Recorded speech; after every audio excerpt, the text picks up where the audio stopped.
Hey guys, so today's BLG is mindset. Mindset is the most complex compound BLG. There's a lot of aspects to it that we're going to talk about. Like I said, the broadest and most expansive, right? So it has the subcategories of your self-talk. So how do you talk to yourself when dealing with a positive situation or a negative situation or a stressful situation? All these fall under the self-talk. Then we have perspective, how you see things that happen in the world or around you or to you. Then we have stress management. So how do you deal with things that happen to you that are stressful? So usually things that are not under your control, right? So you get into a car accident or something at your job happens or something like that that's stressful. Dealing with challenges, usually these have to do with things that you do positively, affirmatively,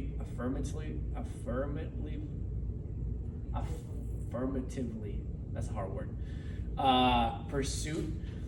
So let's say you're going for a promotion at work, right? And there's some obstacle or some challenge that you have to go through, something that you're trying to do, and then you have something that you have to deal with. And then this, finally, this idea of growth and fixed mindset, which is very important, is what this illustration is about. There's a lot of books that talk about this growth mindset idea. First thing I want to talk about is how the internal and external environments affect each other. So the internal environment is kind of like the self-talk, right? Or the perspective that you have.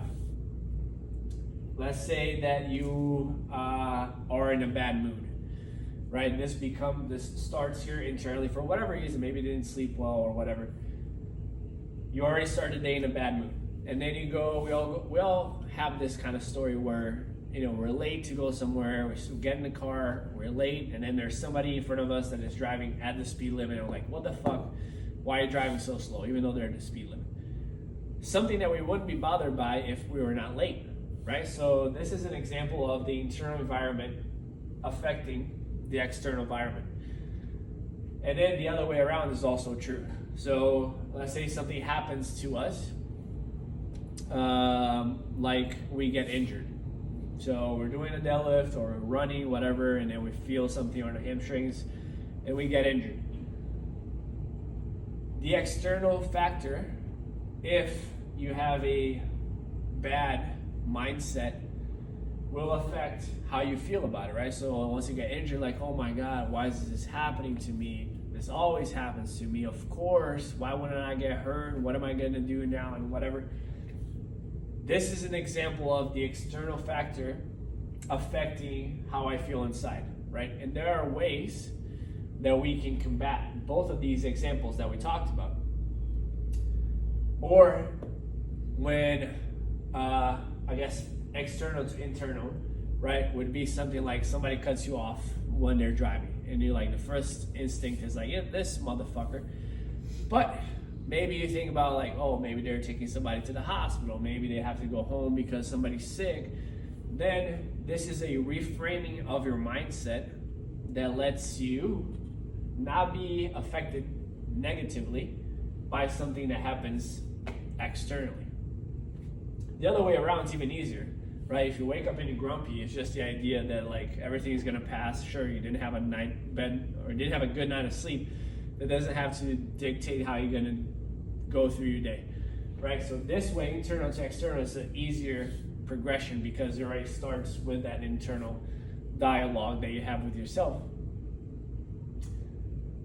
These skills that we talked about, how to deal with things that are happening around you or how to deal with yourself with your inner voice, these skills are highly specific.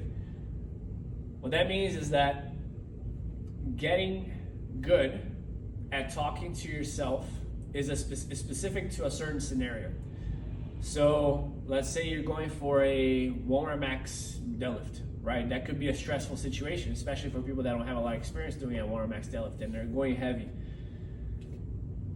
there are people who are like, oh my God, before they even go for a lift, they're like, oh my God, this is really heavy. What if I get injured, right? This is already that self-dialogue that's very bad.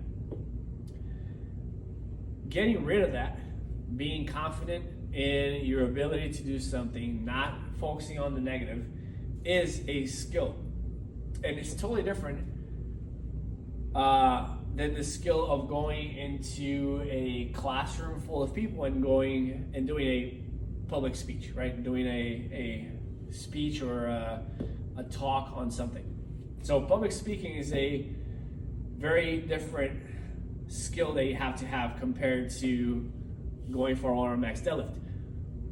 Both of those are dealing with stressful situations. Both of those are your self-talk. And getting good at one doesn't necessarily mean that you're going to get better at the other, right? So this is what I mean by these skills are highly specific. They must be practiced on different scenarios. But fundamentally, on a fundamental level, they're kind of the same, right? It's all the reframing of your mind where you have to be like, I've prepared enough for this. I'm confident in my ability to do this. Nobody's out to get me. Nobody's gonna be laughing at me if I don't lift this bar. Nobody's gonna be laughing at me if I mess up a word. Fundamentally, those are the same. So once you learn how to deal and how to work on a skill, on a specific scenario, you can take that into a different scenario. Obviously, you have to work on those skills in this specific scenario, but once you've done that, you can do that in multiple scenarios. So one thing you have to understand is that it's a skill and you have to put some conscious effort into it. One of the easiest, most effective ways of starting to work on your mindset is having the knowledge of where you are right now. What are your tendencies?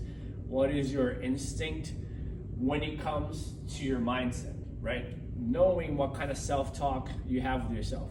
Knowing what kind of perspective do you usually have of the world.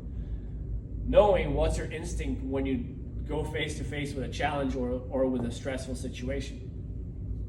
And for that, this little diagram is helpful.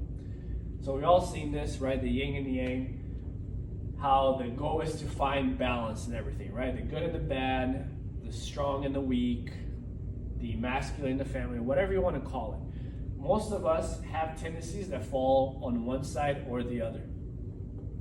So we all know that yin, right? It's the emotional, creative, vulnerable, passive, wise, soft side of the equation. And then we have the other side, which is logical, active, hard, courageous, ambitious, direct, physical. Everybody's unique in the sense of everybody's made of different amounts of all of these. Everybody has a little bit of this and a little bit of that, right? And we're each our own little recipe of how much of what we have.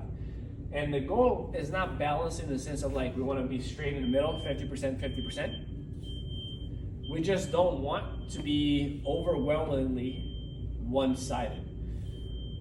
It's okay for you to be 50-50. It's okay for you to be 60-40, right? The issue becomes when you get close to being like 96 one way for the other, right? Where you have no emotional side or where you have no logical side. So one of the things that's important for you to do is to understand where you are in this spectrum, right? I tend to be more logical than emotional when it comes to reaction of things, right? But I have to understand that there is a lot of benefit in being in the emotional side, especially if the people around me are more towards this emotional side. I have to understand that it's okay to be vulnerable and it's good to be vulnerable sometimes, but it's also good and hard, and it's good and beneficial to be hard as sometimes. So this is an important place for us to start to see where we are with ourselves and with people around us.